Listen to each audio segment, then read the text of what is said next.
Welcome to the Metaphorosis magazine podcast, your home for beautifully made speculative fiction. The magazine is edited by B. Morris Allen, and I'm your host, Matt Gomez. This week's story is Shards by Jordan Chase Young. Jordan Allen Chase Young was machine-pressed into a science fiction and fantasy writer by the cold gray skies of Oregon, where he spent most of his life. Now he is gingerly avoiding buff kangaroos and kamikaze magpies in the strange desolation of Australia, with his wife and one cactus, while reading and writing speculative fiction more ardently than ever. That is, when not nose-deep in texts about history, economics, future studies, or global catastrophic risk in search of why civilizations thrive or flounder.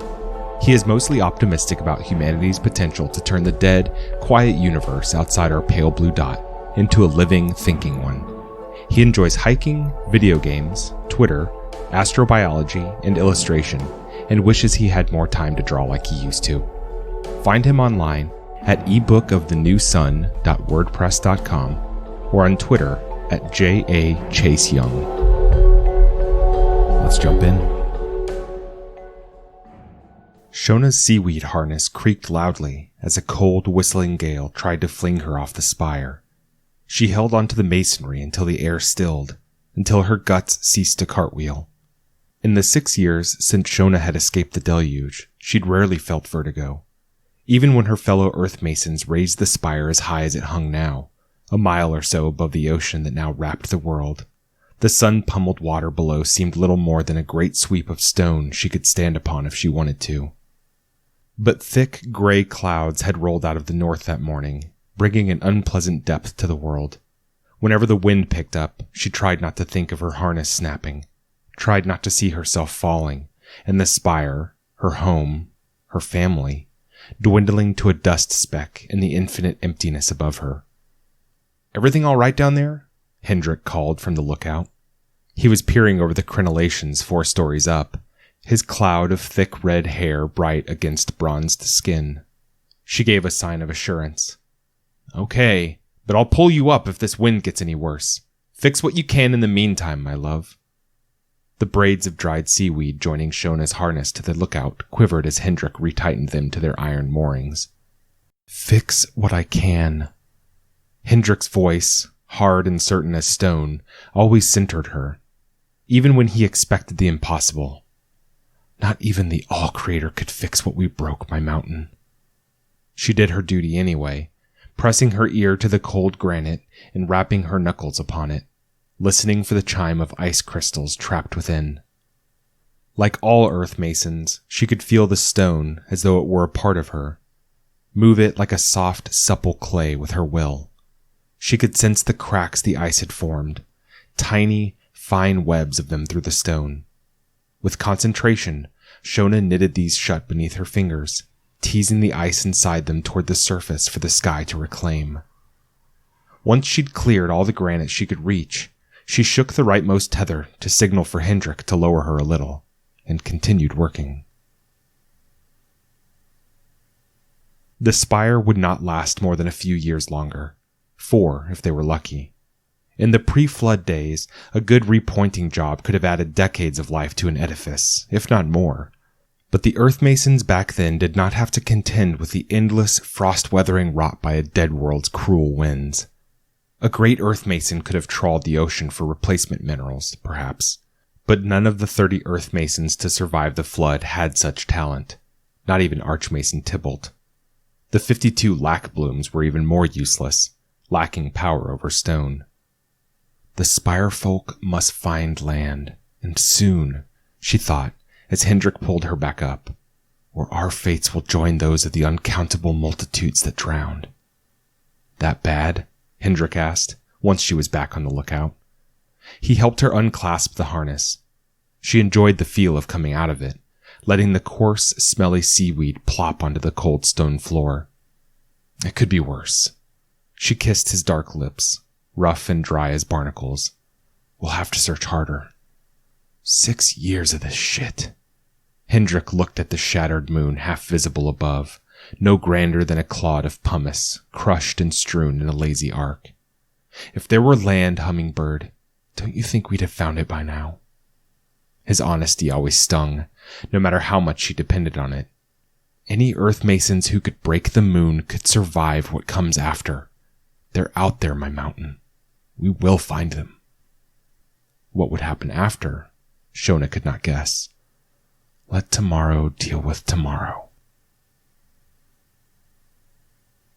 As she descended the staircase that corkscrewed around the spire, Shona sighted movement through one of the tall, unglazed windows that marked each landing. It startled her, but she reasoned it must have been a kestrel, one of the spire's many stowaways, plunging to the sea for an afternoon meal. Her weariness made her jumpier than usual. In the dungeon, the lowest level of the spire, 9 earthmasons sat shut-eyed in a circle. A few feet above them hovered a ball of dark, polished iron, a helmstone, to keep them fixed on a single point of the building's mass. It helped them carry the spire as one, draw it across the sky with their collective will. Most days, a meditation circle held 7 or 8 earthmasons, but today, Shona's 5-year-old daughter, Micah, made the 9th. Bronzed and skinny, with the same red whirl of hair as Hendrik, she was sitting in dutiful silence with her legs crossed, her breathing steady. 8 earthmasons had been lost in the 6 years since the deluge.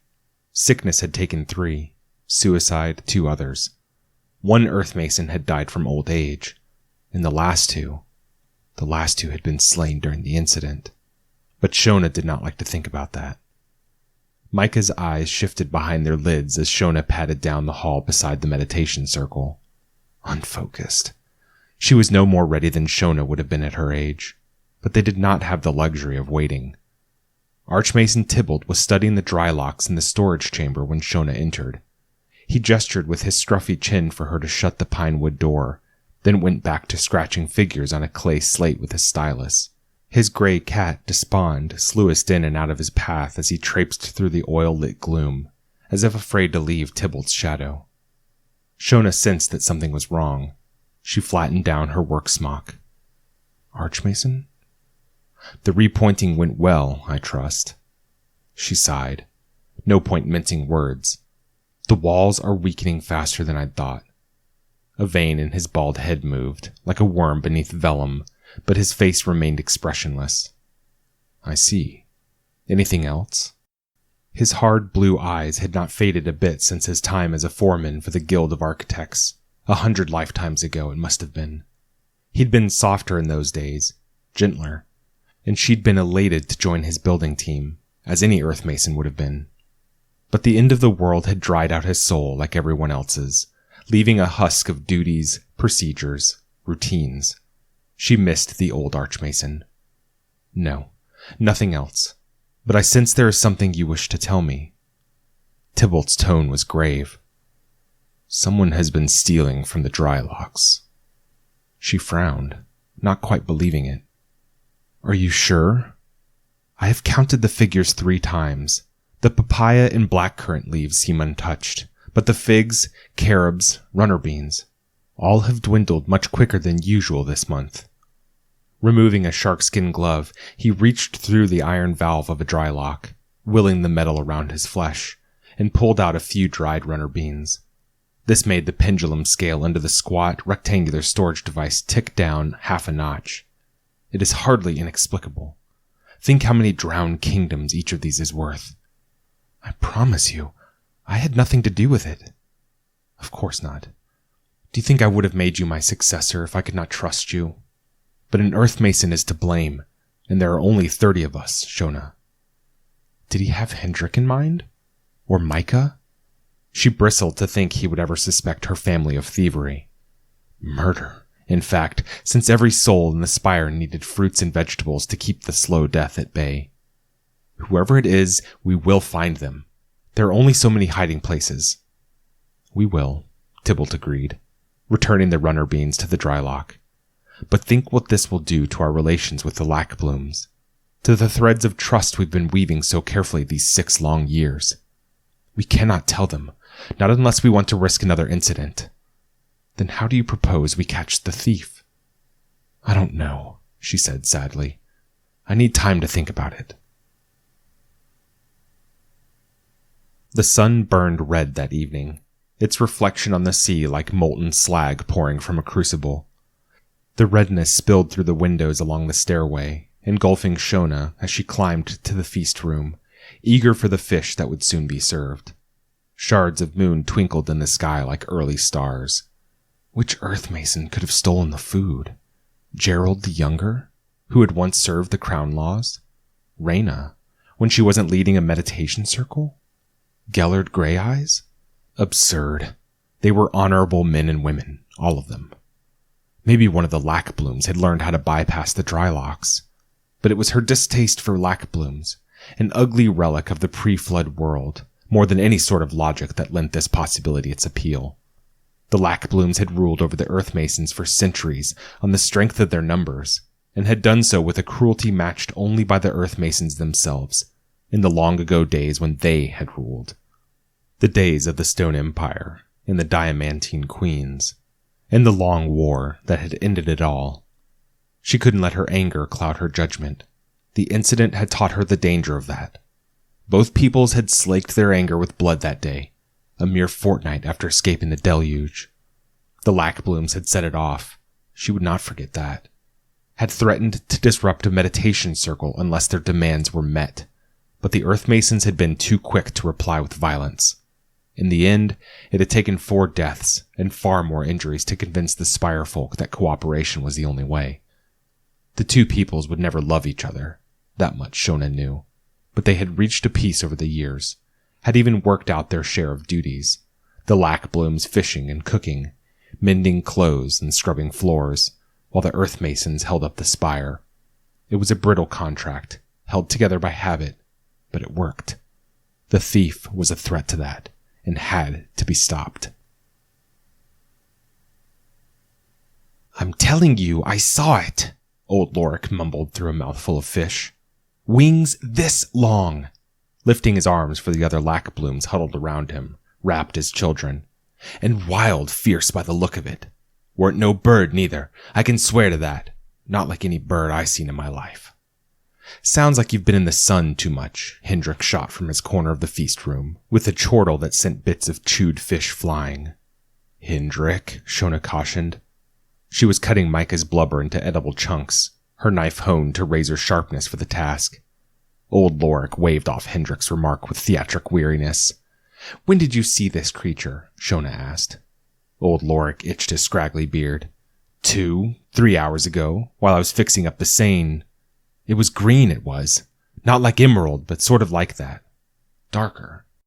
The highborn known as Cadmus, who resembled a great bat in his overlarge cloak, ceased stirring his black currant tea and looked up, his dour, smooth-shaven face suddenly bright with interest. The lackblooms had named Cadmus their leader not long after the deluge, just as the earthmasons had named Tybalt theirs. But Cadmus's authority had been eclipsed over the years by the archmasons, as anyone could have predicted. A lackbloom's ancestry counted for little on the Spire, while an earthmason's talent counted for everything.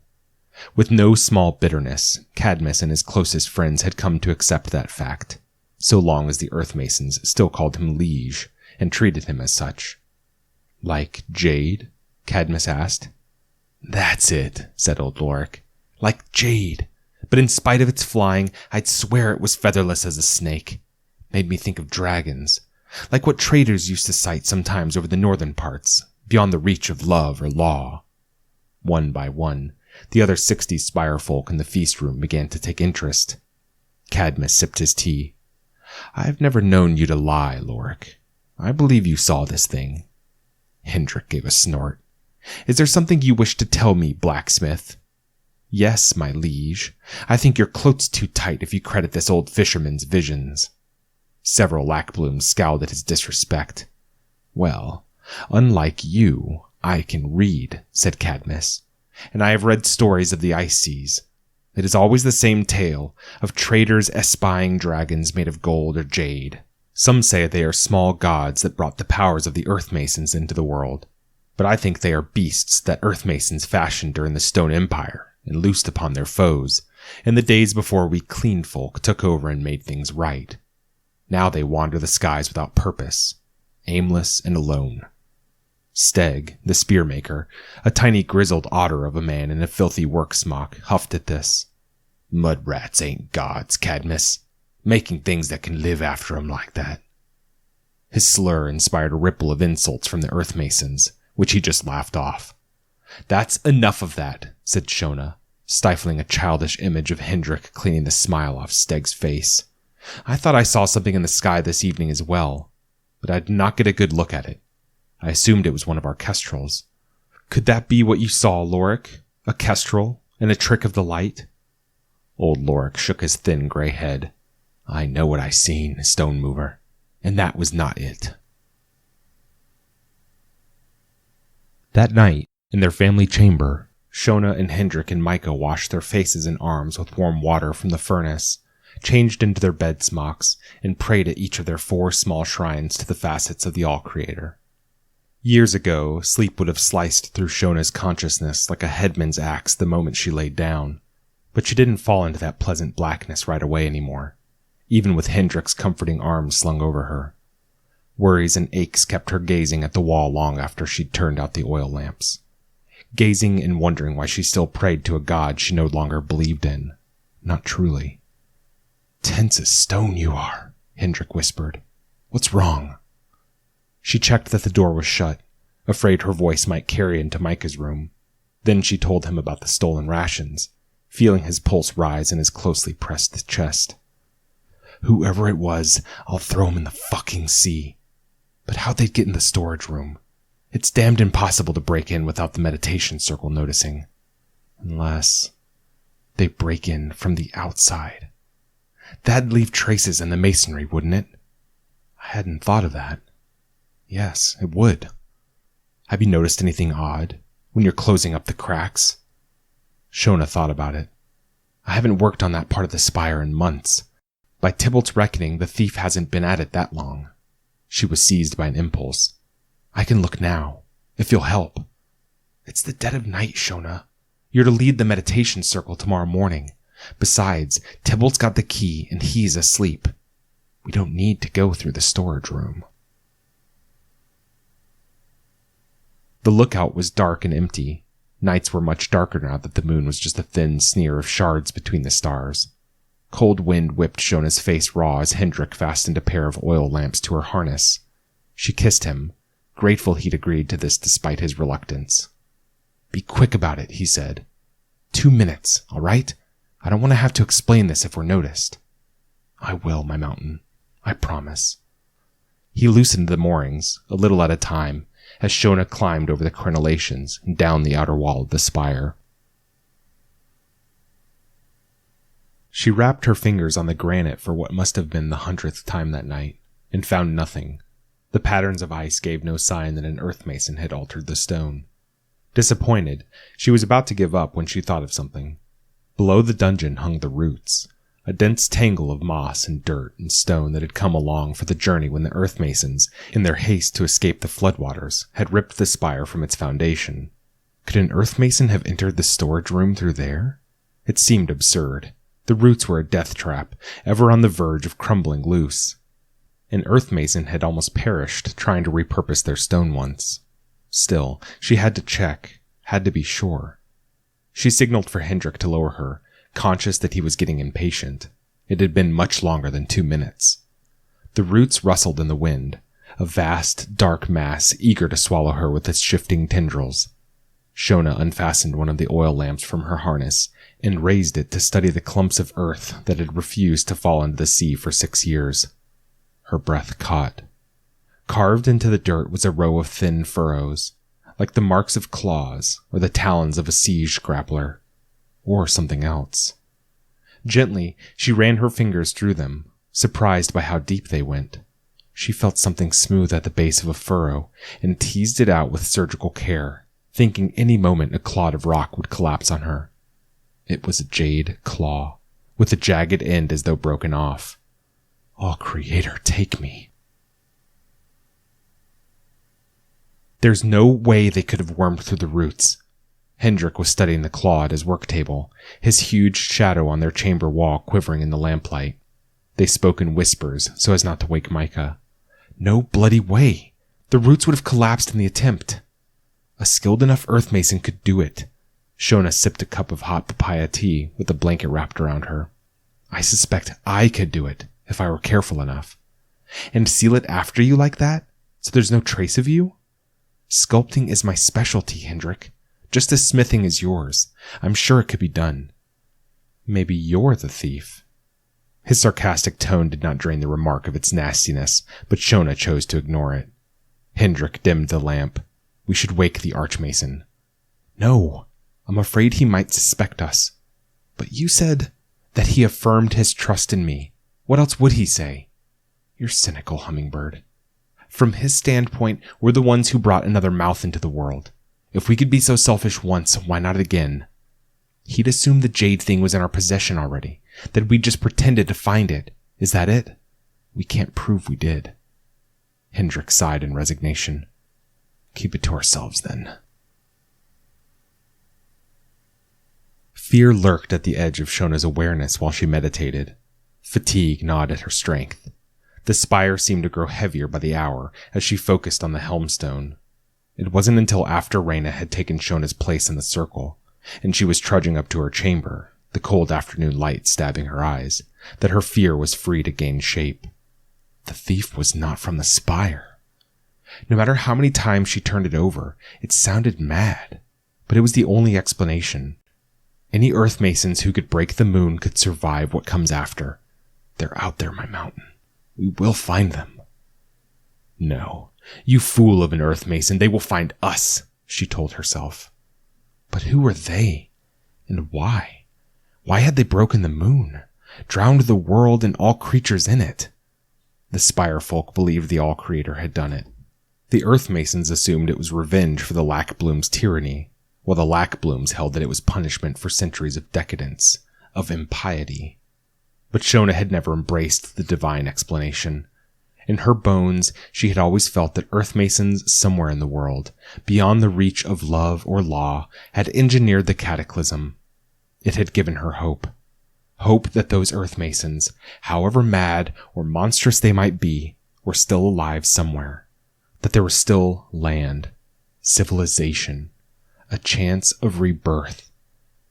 A land inhabited by monsters was no paradise, but it was better than death.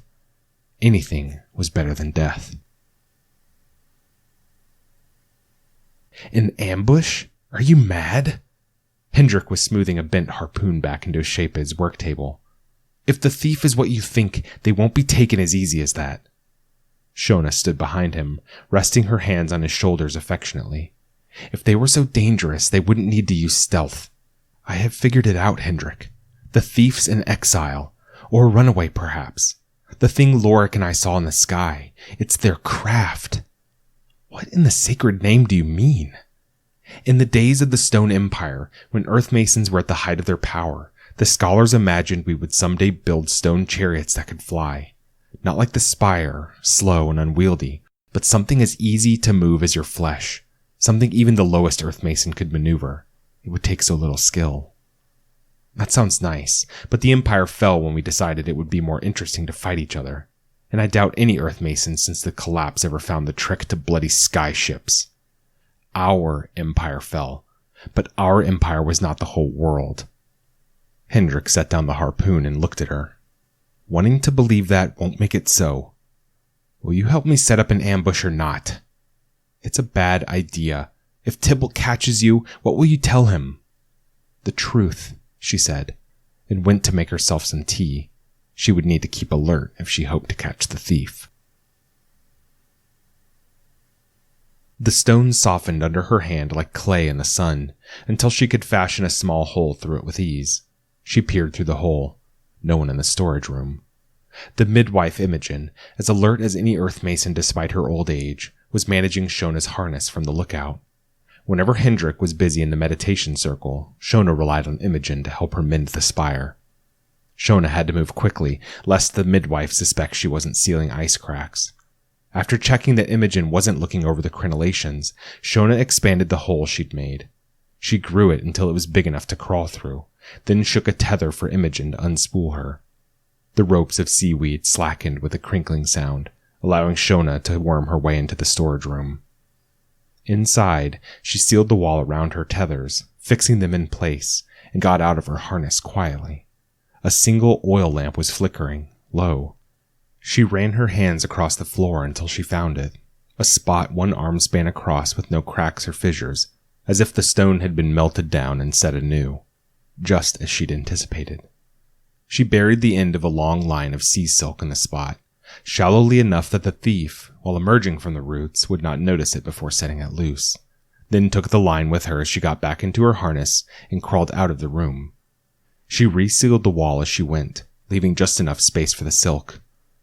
Outside, she signaled for Imogen to lift her.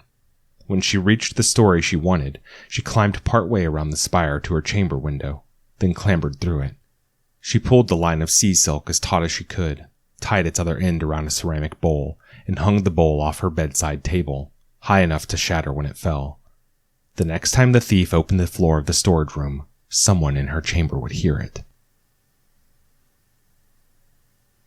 The next day, Shona arrived at the meditation circle to take Tybalt's place, but Reyna was sitting there instead, her deep eyes ringed with dark circles like those of a nun after a lunar fast.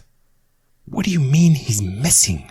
Shona whispered to her, once she'd drawn her far enough from the circle that they would not disturb it.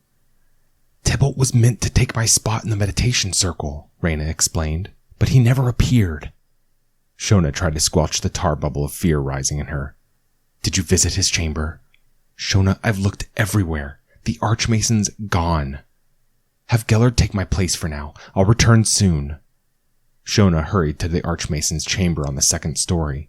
When her knocks went unanswered, she focused on the reinforced lock, much too dense for one earthmason to break, until the wards inside it clicked home, a trick she'd learned as a vagrant before the Guild of Architects had scraped her up. Tybalt's cat, Despond, slipped through her legs as she opened the door. The chamber was even more Spartan than Shona's, with a ratty cot, a dust-covered shrine, and not much more. The air smelled of fish stew. The archmason liked to eat in his room. She searched the place for signs of a struggle, found none.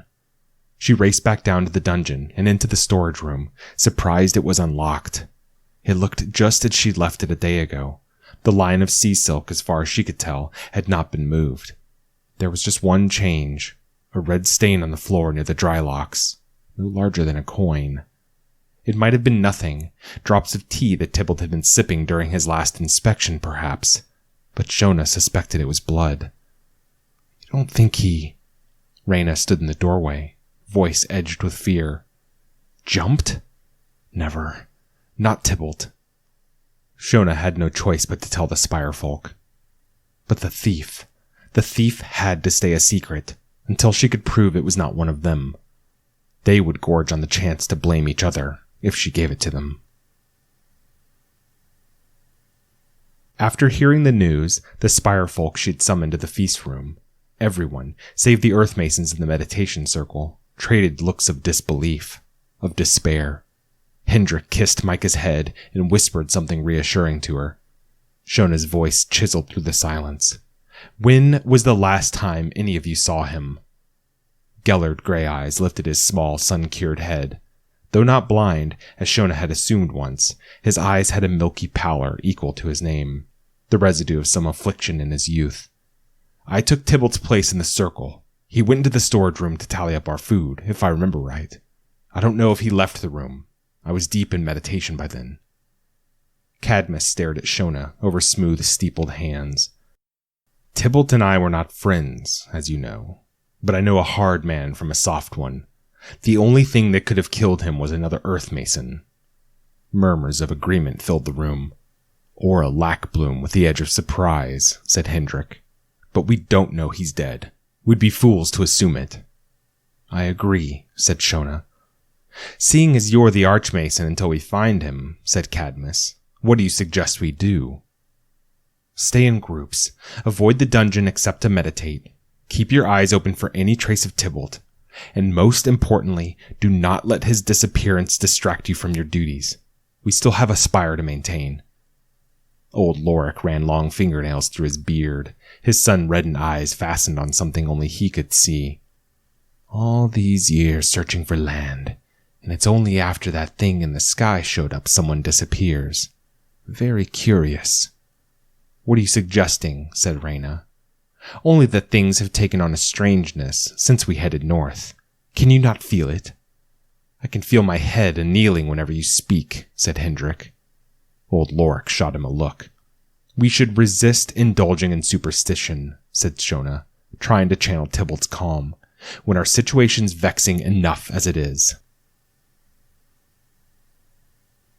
Cadmus was watching the clouds change color on the third-story landing outside her chamber. He turned as she came up the stairs, cloak stirring in the chilly air.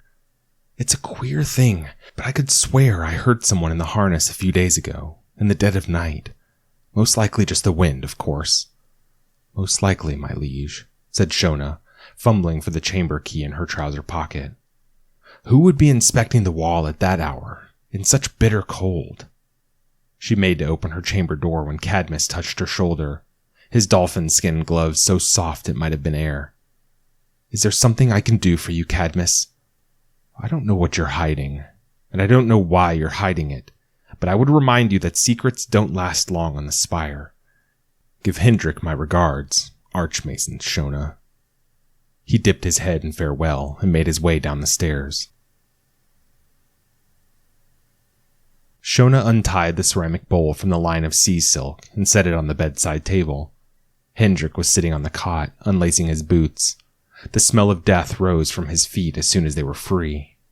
It was a clever idea, Hummingbird, but you didn't account for the thief being cleverer. They must enter the room through a different spot each time. I should have inspected the place more thoroughly. Or they sensed the silk as they were coming through, made sure it didn't come loose. Perhaps. Seems they really don't want to get caught. Shona sealed Hendrik's foul-smelling boots in the wall, then collapsed into the cot beside him. She was so tired not even her aches could have kept her from falling asleep if she dared shut her eyes. He ran his great leathery hand over her arms and legs, neck and scalp, checking as always for small blood spots and other signs of the slow death.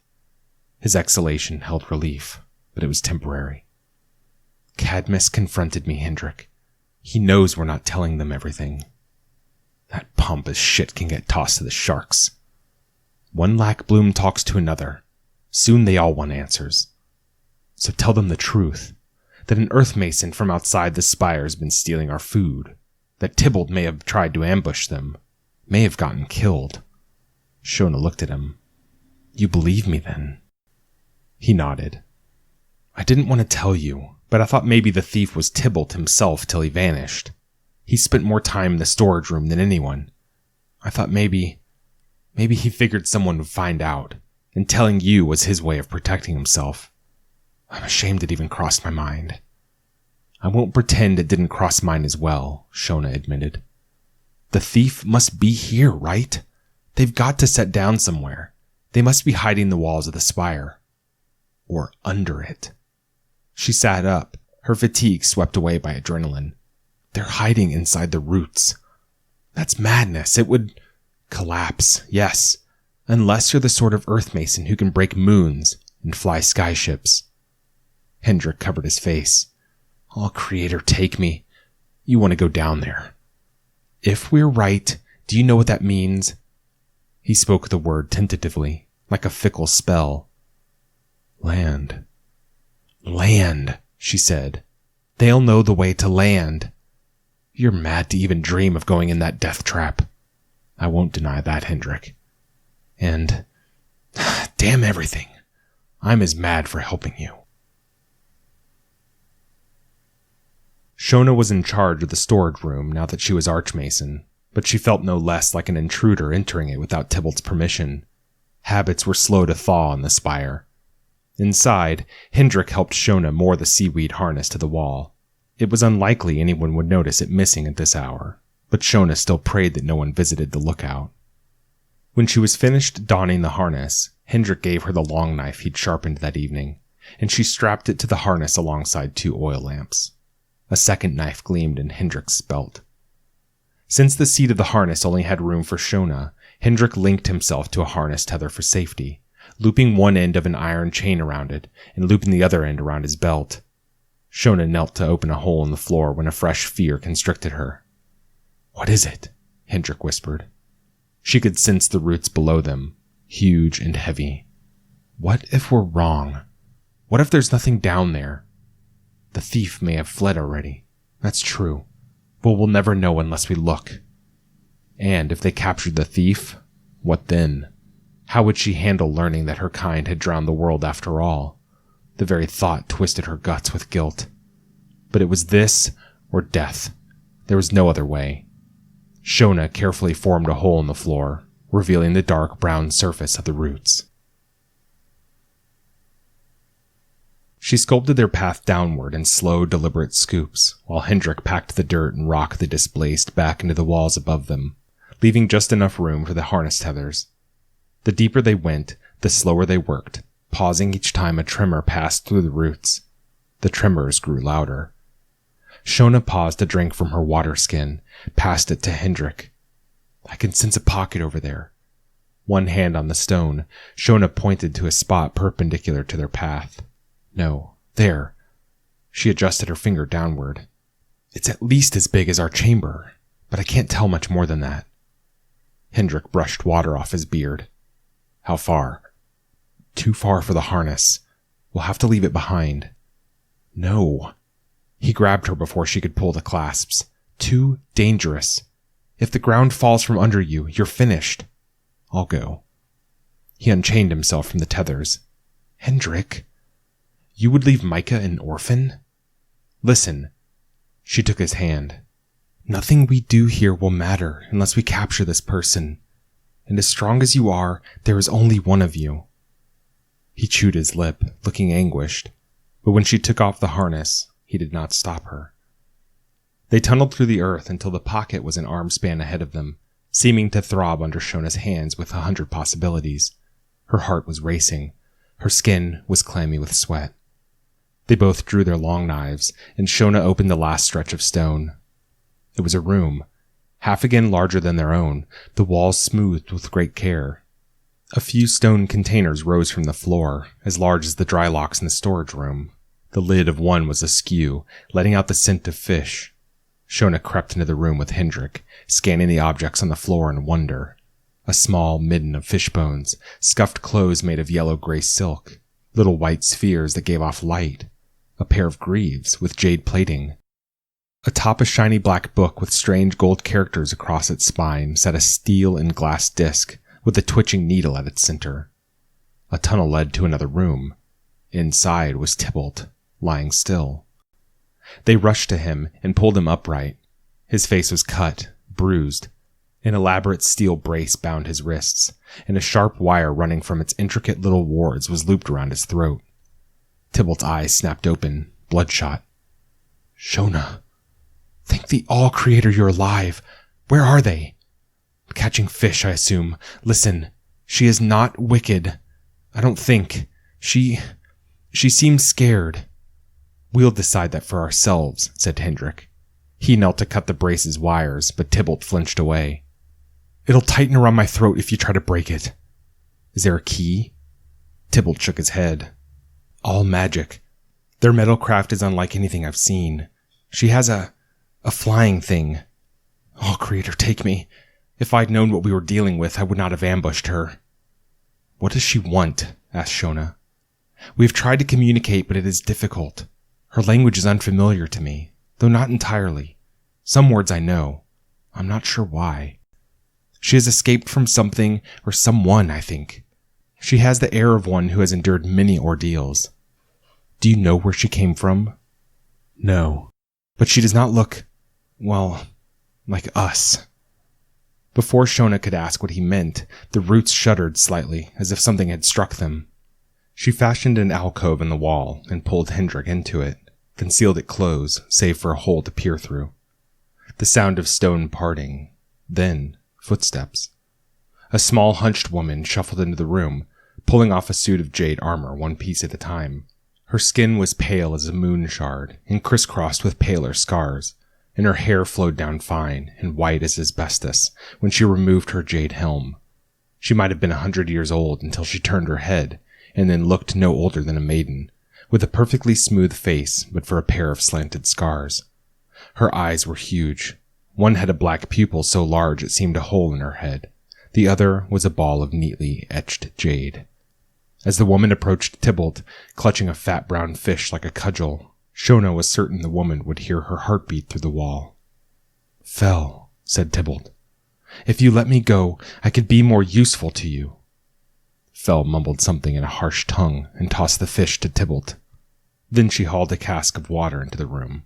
Her back turned to Shona. She poured the water into a stone basin she'd made, then ripped the salt from it in a sweeping motion and drank with animal fervor, head bowed and slurping. Shona opened the wall quietly, and she and Hendrik moved toward the stranger in slow, tentative steps, spreading out to flank her. Were Shona more skillful, she could have drawn the stone from the drinking basin around Fel's legs to trap her, but her magic was too weak at that distance.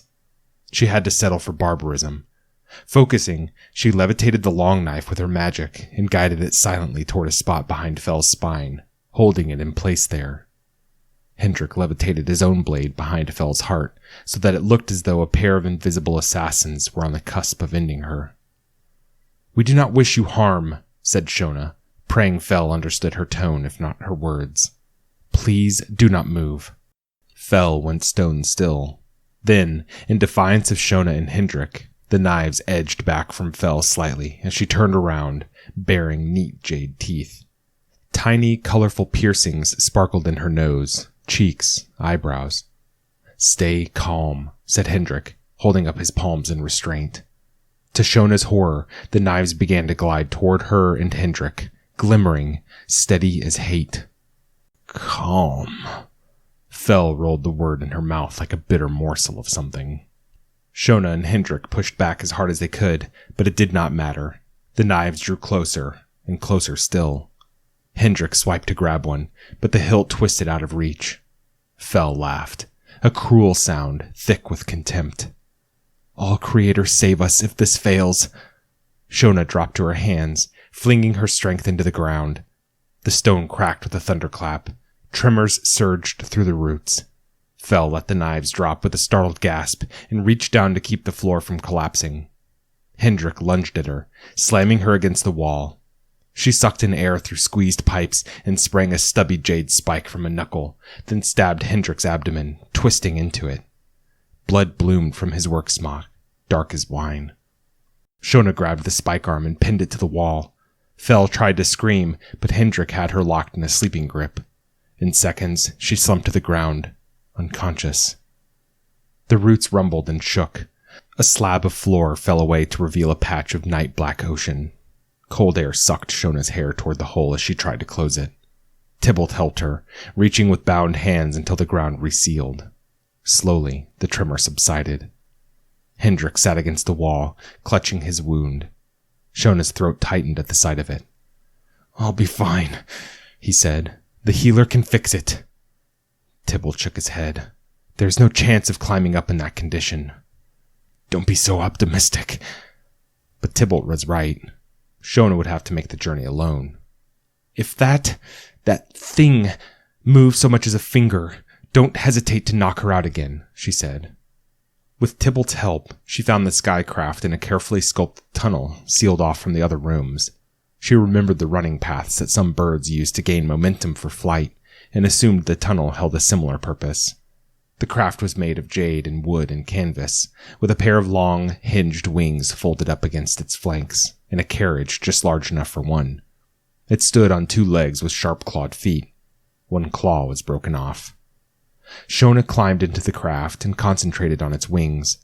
The jade fixtures bent to her will with surprising readiness, dragging the wood and canvas parts with them as they shifted into a slow, flapping motion. But as soon as she tried to move the legs, her hold on the wings slipped, and they fell limp. Controlling both at once did not seem possible. She felt around inside the carriage, and found a device chained to the wall. It was a crystal sphere about the size of her fist, and it held a jade model of the craft on a metal spindle. She was baffled until she thought of the helmstone that held up the spire.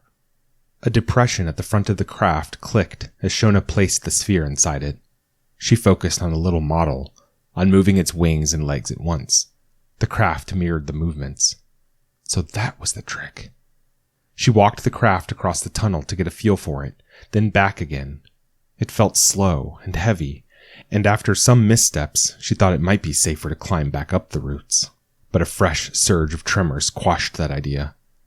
She opened a path to the sky, then took a running jump into the void, willing the craft's wings to flap hard against the icy, skirling air. A swelling gust tried to flip her instantly, like a shove from a drunken brawler, and the mirrored starlight on the water disoriented her, wrecking what was left of her balance. She felt herself swerving into endless night, dizzy, panic stabbing her thin bubble of concentration. She was falling into a chasm of stars. Fly, fly, fly! But the wind chanted fall, fall, fall, as it swatted her and hammered her and whipped her.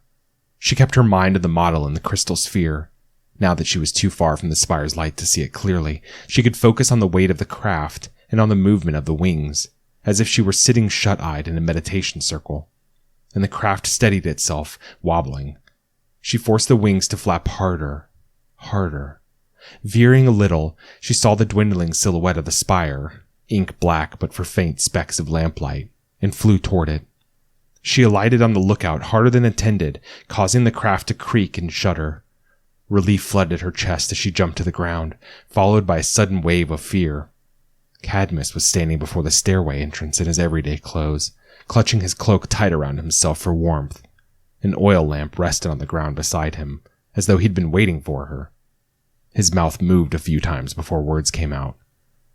I cannot quite believe it, he said, approaching the craft, the golden pommel of his ancestral sword glinting like sunlight from under his cloak. As soon as she took a step toward the entrance, his hand went to the sword, as if afraid she would grab it with her magic. It was a reasonable fear. Hendrik's hurt, she said, almost pleading. I need to get help. Something's found us, haven't they? She hesitated. Yes. I knew it. I knew you were hiding something. And when I saw that the harness was missing, I knew you were scheming with that brute. But this, he said, marveling at the craft. I could not have guessed at this. What numinous beings have found us, Shona? A seraph of the Arch-Creator? As liege lord of the clean folk, I deserve to know. She thought of Hendrik bleeding out in the roots, and of the sword under Cadmus's cloak. Thought of how its castle-forged edge might feel against her flesh if she were too slow or too clumsy to stop it. She had seen that sword used only once, during the incident. Had seen the clean red path it had made through the earthmason, a miner no older than herself, who had tried to stab him with a long knife. The sound had been wet and final. She did not wish to hear it again. A survivor of the deluge, like ourselves, she said. Not a god, not a seraph, just an earthmason, like me and Hendrik and Tybalt. You would insult my wits by claiming a mud rat made this vessel? She's down in the roots right now, unconscious for the moment. I can take you down to see her, my liege. The anger on his face melted away as he studied the craft more carefully, taking in its intricate construction, and the expression that replaced it was something else altogether. Fear. He was afraid that she was telling the truth. He swallowed, looking slightly sick, and shook his head in disbelief, but he said nothing more after that, and made no move to stop her as she hurried to the stairway. A minute later, the healer, a fat man wrapped in a thick sharkskin blanket, was rubbing his half-open eyes as he answered the door. Alucard, she said, I need your help. She roused Gellert Greyeyes next, explaining in a breathless rush everything she could compress into the seconds afforded to her, and the three of them raced down to the dungeon, past the meditation circle, into the storage room, where the seaweed harness, its tether still snaking down into the hole from their moorings, awaited them. Is there really no other way? Alucard asked as Shona pulled up the harness. It does seem quite dangerous, Gellert concurred. Biting down contempt, Shona rounded on them. Do you imagine for a moment that Hendrik or Tybalt would not do the same for you? Well, do you? The men traded looks of equal parts shame and dread. Then Alucard quickly took the harness and donned it. I'm just a lack bloom, he said defensively. I can't bend fucking rocks if the roots start collapsing, can I? Gellert was slower at digging than Hendrik had been, but Shona had practiced now and remembered the path to Fell's chamber. When they emerged, the men gasped in wonder. "What in the sacred name is this place?" asked Gellert. "I did tell you," said Shona. "And I thought I believed you. Truly I did." Tybalt looked up at the sound of their voices, his face awash with relief. "You'd better hurry. Hendrik's losing a lot of blood." Shona's heart sank at how pale Hendrik had become. Sweat glazed his brow. His hands were failing to staunch the wound even slightly. Without hesitation, Alucard opened his instrument case and went to work. Hendrik winced as the healer poured a precious half-cup of wine on his wound. "Hold still, you restless orangutan. You want me to sew this shut properly or not?" Shona wasted no time in binding Fel from head to foot in seaweed rope, taking care to cover her eyes. She tied her hands tightest, afraid that Fel would cut through her bonds with other things hidden inside her. Only death could stop a skilled earthmason from moving stone, but restricting sight and movement made their magic less precise. It wasn't perfect, but it would serve until Shona could seal Fel in a proper room and place some earthmasons around her. Gellert hoisted Fel over his shoulder like a sack of gravel, trudged back toward the hole they'd come down. Shona kissed Hendrik's warm, damp forehead as he was being mended, knowing it would be an arduous climb back up the roots without his help. "Be strong, my mountain," she said. "Once Fel is safely contained, we will come back for you and Tybalt." "That's good to hear," he mumbled through a haze of delirium, and laughed. A few days later, the Spire was a different place. The walls were thrumming with frenzied conversation, and Fel, strange, mysterious Fel, was still bound up like a bedlamite on the third story with several earthmasons guarding her. And Shona, too tired to even feel it anymore, was sitting beside Hendrik in bed, while he spooned fish stew into his mouth in hungry slurps. His recovery had been quicker than she'd expected, and her heart sang a little whenever he awoke from one of his deep, precarious sleeps. Alucard came by 3 times each day to change Hendrik's dressings. "I owe you my life," Hendrik had told him one morning. "We can discuss repayment when we find land," Alucard had replied. The Spire folk knew what was at stake now. Shona had told them everything she could afford to tell.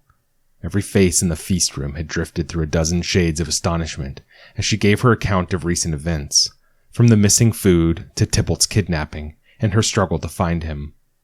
She left out her belief, and now Hendrik's, that Fel's civilization had broken the moon. But now the Spire folk knew that others had survived the deluge, that there must be land, and most of them rejoiced in this knowledge. Most, but not all. Some wondered why Fel had left her refuge in the first place, and why her kin would welcome 82 new bellies to fill. Hendrik wasn't one of the worriers. He sighed in contentment as Shona scratched a spot on his back beyond his reach, then plopped back in the cot. He was looking 100 times livelier since Alucard had tended to him. "I love you more than the All-Creator. Did you know that?" "You're talking a lot more today. That's good," said Shona, setting his half-finished bowl of fish stew on the bedside table. He winced while adjusting himself, then closed his eyes with a tired smile. Tybalt came to visit, looking haggard as death but grateful to be free of the brace. It had been a simple offer to Fel. Remove the brace if you want to eat. And after 3 days without food, she had taken it. Shona had feared what Fel would do once the rope was untied momentarily from her eyes and hands, but any urge to rebel must have withered at the sight of half the earthmasons in the Spire surrounding her. So carefully adjusting the wards, Fel had removed the device from Tybalt's neck and wrists, taking perhaps longer than needed. Now Tybalt could not stop rubbing the red line imprinted on his throat, like a man who'd escaped a hanging at the last moment. Hendrik sat up as Tybalt stepped into the bedroom. "Archmason." "Not any more," said Tybalt.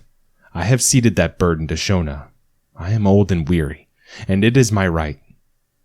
Hendrik looked at Shona. "You didn't tell me that." Shona shrugged. "I did, but I don't think you heard it." "How are you feeling?" Tybalt asked Hendrik. "To tell you the truth, bored." "Well, enjoy it while you can." Tybalt pulled a book out of his sharkskin satchel, the black one with gold characters that Shona had glimpsed among the stranger's artifacts. "Fel still refuses to learn our tongue," he said.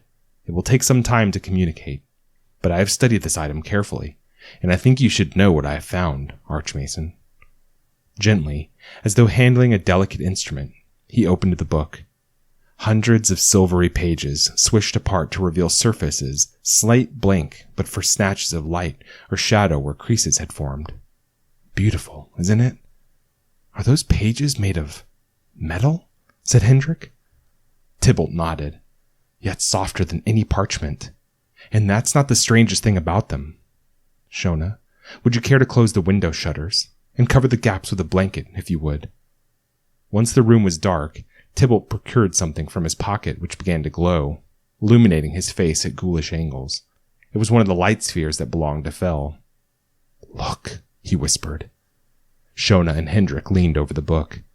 To Shona's astonishment, thousands of jagged white characters, not unlike those of the diamantine script of the Stone Empire, had appeared on the pages. Impressed? Well, that's not half of it. Observe. Tybalt moved the light sphere in a slow, clockwise fashion over the pages, and as he did, the characters transformed. Once, twice, 3 times, before settling back into their original shapes where the rotation ended. 4 overlapping texts. Do you see? A most economical way to make a book. Ingenious, said Hendrik, his face bright with interest. Shona nodded in agreement. My grasp of the diamantine script is much too weak to tease out more than a few traces of meaning, alas, said Tybalt. So it is the ancient script, murmured Shona, not quite believing it. A distant offspring of it, anyway. Yes, I know what you're thinking. I see it in your eyes, and it appears to be true. The Stone Empire did not fall. Not completely, but you need not take my word. He flipped to another place in the book, and an illustration more dazzling than any Shona had ever seen, either in the temple manuscripts that had once filled the capital, or in the murals that had emblazoned the Lackbloom's high manse walls, flooded the darkness with shimmering colors, each touched with a silvery tint like a rainbow poured through mercury. The illustration showed a thin, steepled mountain rising from an icy waste. And as Tybalt moved the light sphere, slowly, very slowly, a throng of people, hundreds of them, men and women and children, seemed to trudge toward the mountain from outside the page. Bundled in filthy rags, they dragged with them dogs and horses and onagers, huge wagons piled with goods. Shona recognized their diamond sigils. Remnants of the Stone Empire, she said. So it seems, said Tybalt. This mountain, I cannot be sure just yet, not until I have studied the script more carefully, but I do believe this mountain is where we will find Fel's people, if there are more of them. The ones who broke the moon, Hendrik muttered to Shona, and she nodded in wonder. They had to be. Days passed, then weeks, as the Spire drifted further north into emptiness colder and cloudier, where the daylight seemed to drag its feet. And every morning and evening, when she was not meditating, Shona went to the lookout to scan the horizon. When Hendrik was fully recovered, he joined her too, sometimes hoisting Micah on his back to see above the crenellations, her red hair whipping like fire in the icy wind. No one complained of the cold or the wind. All that mattered was the horizon. But it was fine and crisp as a sword's edge. No mountain in sight. After a month of searching, Shona's hopes began to fade. Fel, in her maddening silence, was no more useful than a statue, and Tybalt's progress in deciphering the book had proven painfully slow. But Shona was always the last one on the lookout, even as the dwindling light of dusk made the distance inscrutable. This night was no different. Hendrik had left her with a kiss, and had taken his warmth with him down to bed. And now she was alone atop the spire, with the shadows hardening around her, and with the stars and the moon shards stretching like strange, luminous silt plumes in that second ocean above her. A cold gale whistled sadly through the crenellations, flicking back her sleeves and scorching her raw face for a moment. And she wrapped her arms around herself, as if this would help.